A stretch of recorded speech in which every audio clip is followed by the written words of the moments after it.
There's the issue. You're playing not to lose. Malik, you are him, bro. I've seen enough. This game is a game of risk reward, and you got to take risks to win the game. I think in this situation, I'm probably going out to mound here. I'm taking the headshot angle. I'm making sure no one can lurk. And if my fade needs help because they spotted someone off rip, I'm opening the door and I'm just going to crossfire. It's totally fine for you to have like a flash up here. I'm not saying you have to instantly cross, but let's say you wait 2 seconds. If they're here, you pop your flash, you go for a quick peek, kill one, get out. If they're 80 faulting, then you start creeping out to mound here. You take the headshot angle, and it's like you're gonna win your team the round by killing people that are trying to come back. And you should view it like that as opposed to, oh, I'm gonna lose my team the round. You could argue you lost your team the round by playing too passive there, because this guy, he didn't get hit by your flash, he's not in your vines, and the other team is already on the site and your team is forced into a retake. I'd argue what you did lost your team the round more than if you had taken the space.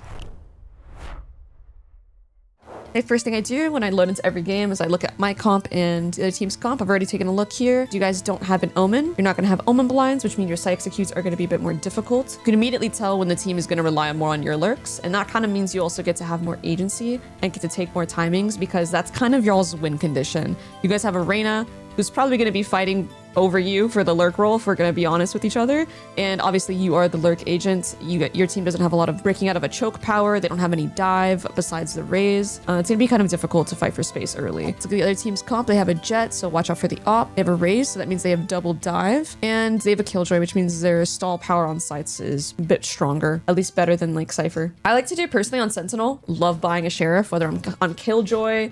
Now with the chamber enough, I still buy a sheriff because the bullets cost more on pistol. I buy a sheriff on Sova. I buy the sheriff on Cypher. I buy the sheriff on literally every Sensi. So I highly recommend, if I was you here, instead of going with the team, I would have bought a sheriff and just taken my fights instantly from B. And if you look at kind of what ends up happening, this part's a little hindsight. Obviously you guys could not have known that you're going B because none of your team said anything. But imagine in this exact situation, you're doing the same thing, but you're just lurking from B with a sheriff, and it only takes 2 body shots to kill people.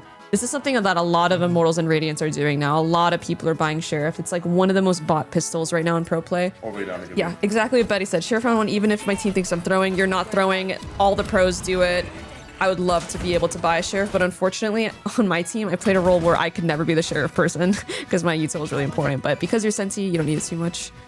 So that's what I would have done. I like that you're packed up and playing with your team though. Not baiting. You're running in with them. Hitting the turret. Right here, I'm still worried about B main is the only thing. Okay, you guys have a lot of gaps right now. Right now, there's a lot of things I would be worrying about. Normally, for your role, like if you, in like Immortal and like Radiant Elo, typically your role is like the last guy to go in and like do things. Like you're kind of holding everyone's back. So I do like that even when you're with them, you are packed up and you're not baiting. That's awesome. But positionally speaking, I would play here or here. Actually, technically the better spot is playing the second spot here that I have marked with the 2, but playing here and then hold the smoke, because you'll get so many free kills of people just being like, oh, I hear so many people running vent, I want to get a kill with their back turned, and then you kill that guy, and then your team has so much more map control. Because imagine the B post plant, you guys would have all of this just because you're here, as opposed to what ends up happening is you guys have this kind of, and your back is turned to someone that could be pushing A. So whenever I play Sensi, I like to just play back and kind of hold lines for us if I'm not lurking. I think it's because like I play like Phoenix Jet sometimes, so I just like I like being in there, you know. Whenever you load into a game, because I know you like to play Duelist and Sensi, just make sure there's a switch that goes on between the two, because they are very different. Because yeah, if you're Duelist, I'd flame the fuck out of you if you were standing here while everyone's going in. I'd be like, dude, come on, Malik, what are you doing? But there has to be a switch flip. It's funny because a lot of Duelists become Sensi players, even though the playstyle is so different, but it's because if you have good aim, these are the roles that you play to take over games. That's like the only commonality between these two. So technically I would have played back here where the raise is. You guys would flip-flop. And then at this point, I'm looking at, because you have like the Overwatch view is what I say of your teammates, that you can see what everyone else is picking up. I'm picking up the gap. So they're picking here. That means I'm picking this up. And then once I see the raise cross in front of me, that's when I'm picking up our back, because someone has to hold our flank. Like, I'm scared right now. I'd like this decision though. Good kill. What's he like? We're playing off radar, playing off noise. This is good. Nice. One enemy remaining. Nice. Good run. Enjoying the video so far? If you like improving at Valorant, then come join us over at ProMinds. ProMinds is a Discord community that I started to help anyone and everyone get better at the game. We host 10 mins every day in EU, NA, and APAC, and we do free weekly VOD reviews. Best of all, it's completely free to join. If you want to take things a step further, we provide Valorant classes taught by pro players themselves via our Omega membership. More information in the description down below. And now, back to the video. They're gonna have Killjoy on C and then Perma fight A. Good comms. Well, I can off to a bad start. You knew what was gonna happen too. You have a good mind for the game. I already, like, the thing is, like, you called it 3 seconds late, but imagine if you called that 25 seconds ago. Like, you're right. Exactly. They're probably gonna play KJC, and because it's anti-eco for you, they're not gonna have mollies. They're probably gonna fight A, and you're right. It's exactly what happened. You guys probably win these fights anyway, but like, imagine that season 8 goes the wrong way. Oh my god, wait. No. I can see that your brain is working. Like, you are a smart player, I can already tell. I think the thing is that you say things and you don't actually make like a actionable plan with it, even though you probably feel in your heart like you kind of know what to do, right? I think you should really lean on that instinct because you have good instincts, and that's what's going to take you to Immortal, is because you're thinking of these things, but making the plan is the part I want you to do more. So, okay, if it ain't broke, they'll fix it. I like this. Just keep doing it. The other team can't stop you. Don't overthink it. I like this. So we can be Hey, you could get the orb here. You could B split. Okay, boom. I hear the B split. I want you playing here or here in the future, just as a reminder. Yeah, I mean, you're not wrong. The mechanics are mechanicking. Good recovery. Nice burst skill. Nothing you could do about that. Got your 2. Entry. This is the one situation where up to this point, I've been like, I love that you guys are just going A because it's working. This is the situation where if the round gets weird, they could start popping ults. Their money is bad, so you shouldn't Vyse ult unless you see a gun. So what I'm going to call here is I'm just going to call it fake. Literally just fake this and then just go see. It's very unlikely that they're going to do anything else but react to how you guys have been doing A. If I'm the Raze on the other team, I'm thinking, yo, I'm just going to play fast rotate and I'm going to rotate and pop my Raze ult if we get any kills. So, and you guys literally haven't even gone C except for that one round and you guys lost. So faking A here and then going C on a round like this is perfectly fine. Just because it could get really chaotic. Keeping an eye on their money because you have Vyse ult and you don't want to pop it on a round where they have like shit guns. I like that you're lurking because you don't want to get fucking Raze ulted. Yeah, let's just go see. I like that. See, bro, people at this rank realize things. They just realize them at like 30 seconds too late.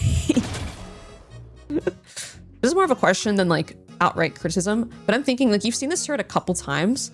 I wonder what would happen if you just sat here and just listened to the rotates and just timing peek someone right when they're in this zone. And you just tanked a couple bullets of the Killjoy turret, but you did a really fast wide swing and just caught them while they're like rotating. And then you just like break this a little bit later, especially with their ults. Like, do you think that'd be like a good idea? It'd be good. I think my only worry is like whiffing, you know, and them like adapting to it, you know. I think those are like the only things that like I think I would be worried about. I can tell you don't need to be worried about whiffing. First, even if you weren't like mechanically good, I would still tell you don't think that. But objectively, your shots so far, when you've gotten a fight, you've been owning, like you've been frying them. If I want you to leverage that aim because you don't need to worry about whiffing. Like, you're in a really good spot in terms of that. I want you to put yourself in more positions where you're going to take these fights and leverage your mechanics more, to be honest. Because you do have good aim. And maybe this isn't gonna work at like lobbies like this, but in like immortal lobbies, what they're gonna do is like, if they have like 4A or like 1C, they're gonna rotate like this when they find out you guys are going C, and they're gonna see that you broke the turret and they're gonna prowler you and they're gonna Raze ult you. And it's gonna be a really unfair fight. As opposed to if you just kind of wait and see if they make a mistake on the rotate. Oh my God, imagine.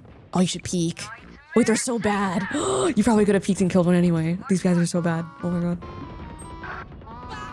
Look at all those kills your teammates are getting. Look at this guy. I can tell you don't need to be worried about whiffing. Guy. It's okay, it's a whiff. It happens to all of us. We can break it down from an objective standpoint and see what we could do better. It's okay though.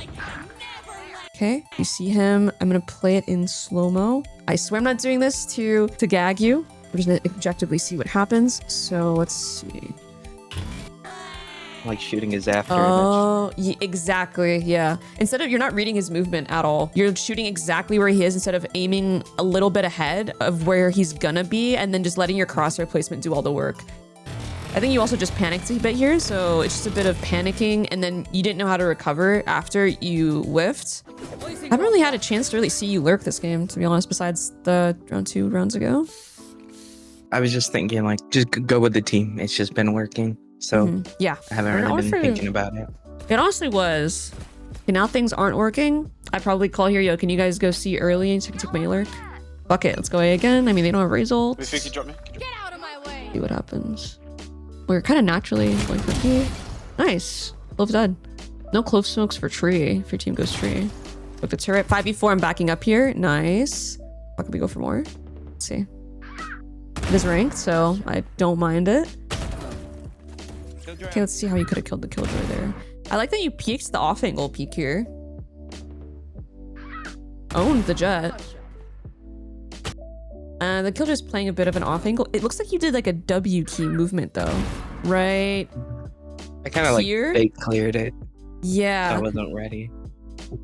If I was clearing this, I'd probably do more like, I would side strafe until here to clear this. Maybe some heaven pieces, then I would start moving forward, but you kind of pressed your W key as well here, which made your movement even harder to recover from. You got the stay alive though. This was a good lurk. I don't want you overthinking it though. Oh my god, you got to lurk and you got 2 kills, yay! Okay, they got Cloval towards A. Your teammates aren't really calming who they saw towards A, so your killjoy's not around either. I think that's huge. They have smokes for bombs here, have to play close. Probably put a flash here. Thorns activated. I want to see you use, I don't think I've seen you use your flash once this game. I want to see you think about using it a bit more, either on the attack or the defense. I think it's fine not using it for your lurk because sometimes it can tell people that you're coming. That's fine. But when you're in team fights, thinking of like, yo, if I put it here, is that going to be helpful? Or in post-plant situations, think about where to place it as well. So here, I'd probably place it either on the back wall or I'd place it water here. And then we can go for like a 3-2-1 swing. And if you put it underneath him, you guys can like take that fight. And it's like a one-way flash for your teammate. I see you using your vines, which is good. Just need to get more value out of the flash. Like imagine, oh my god, that would have been a perfect situation right here. Imagine you just put the flash here. And then you swung water. Oh my god, it would have been over. You could even put it on this wall. And then you throw out your vine. This is a very difficult round to win. You peeked a little too close to the wall. I think in this situation, you have the audio. I want you peeking a little faster and I want you peeking wider. I want you to visualize instead of ending here, you're ending over here somewhere. Because this is the easiest fight for him already because he has the angle advantage on you, right? So whenever you're at an angle disadvantage, those are situations where you don't want to like, you don't want to end up exactly what you did here. That's when you want a fast peek and wide peek and crouch peek. I think I was just panic and I kind of rushed it. It'll help in DMs just practicing that and it'll just come up naturally in games. So you don't have to think about it too much. It'll bypass the panic because it'll be automatic. No flash placed. Yellow card. Whenever you're playing Siege, just do this flash, the one on the box or up here, just because whenever you're playing elbow off of this flash, you'll get the people that tuck here because they're dodging all the util. I'm probably going out to, what's it called? Mound here. I'm taking the headshot angle. I'm making sure no one can lurk. And if my fade needs help because they spotted someone off rip, I'm opening the door and I'm just going to crossfire and just help them out here. I like going to that mound angle, but only when I have like maybe one more person on C. You don't feel comfortable doing it? Yeah, because it's like I'm the only one on C, so it's like if I just die, and I just give up the site, and I don't like being the one to lose the round, you know? There's the issue. You're playing not to lose. Malik, you are him, bro. I've seen enough. Roy always says it best. This game is a game of risk reward and you got to take risks to win the game. And I think in this situation, you should leverage your advantage. Your advantage is that they have classics and you have a guardian or a bulldog. It's totally fine for you to have like a flash up here. I'm not saying you have to instantly cross, but let's say you wait 2 seconds. If they're here, you pop your flash, you go for a quick peek, kill one, get out. If they're A defaulting, then you start creeping out to mound here. You take the headshot angle and it's like, you're going to win your team the round by killing people that are trying to come back. And you should view it like that as opposed to, oh, I'm going to lose my team the round. There are some situations where I don't want you doing this. Like, let's say it's a gun round and the other team has a pretty strong C default. And if you do this, it's like likely you're going to eat a lot of util and die. But in this situation, I think it's fine because you have a guardian and a bulldog. You should feel safe I would try to look at it that way. Like you can win your team rounds. Oh my God, like right here. Wait, they ended up coming back C. Oh my God, imagine if you had that, you would have easily, not only would you have gotten 1 kill, you would be like the canary in the mine telling your team, they're coming back C, they're coming back C, when they were here.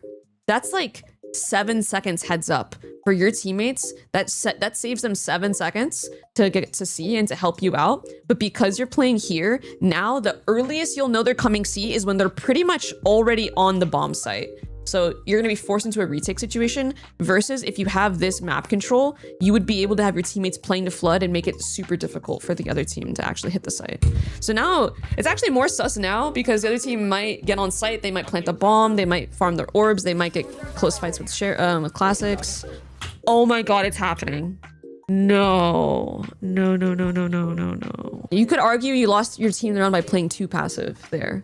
Because this guy, he didn't get hit by your flash, he's not in your vines, and the other team is already on the site and your team is forced into a retake. I'd argue what you did lost your team the round more than if you had taken the space.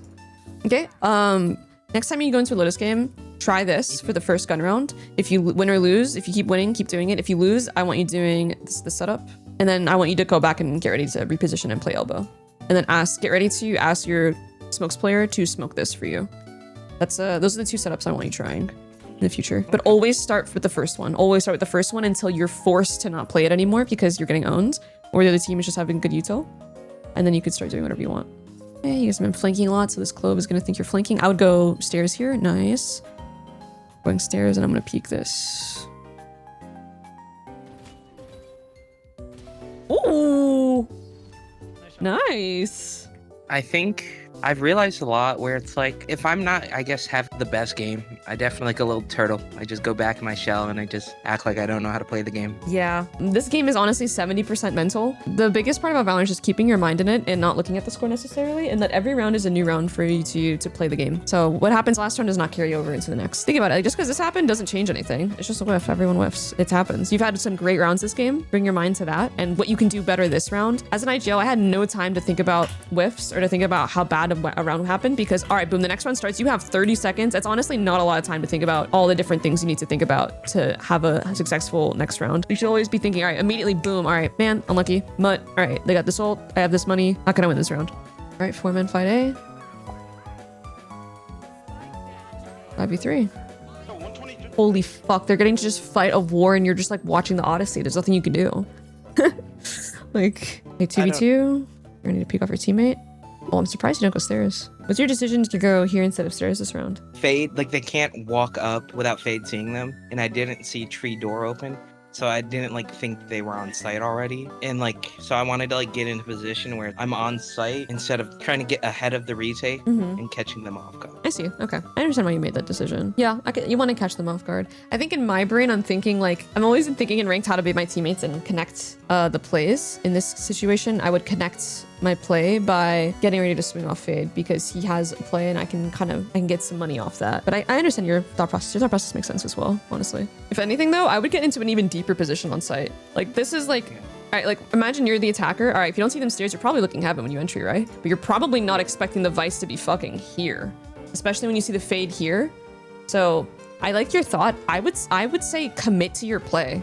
I would say commit to your play, get deep on the fucking site, and you'll take them way more off guard because this is a pretty common angle for people to peek. I think another thing is I guess try to like think about my plays as like having like 2 options where it's like, okay, if it doesn't go the way I wanted it to, I have a way to get out, you know? That's fair too. I can see why you do that. Honestly, the thing is, there are some plays where you should do that, where you should kind of play like half on, half off. But the problem is it's kind of manifesting the way I'm seeing it is like hesitation. It seems like you're hesitating to commit on your own play. And in this game, hesitation is like really, really bad. So I'd rather you do that and make the play and commit than to do this. Sometimes it is good to play non-committal. I wish I gave you every example, but in this situation, I honestly want to see just selfishly how that play would have worked out because I see the vision because it is different than how I would have played it. Generally speaking, you probably do want to play kind of like just playing more for information in 2v1s instead of giving fights. But I thought your play, honestly, the thought process behind your play is really good. And I think it would guarantee you a kill if you had only committed to it.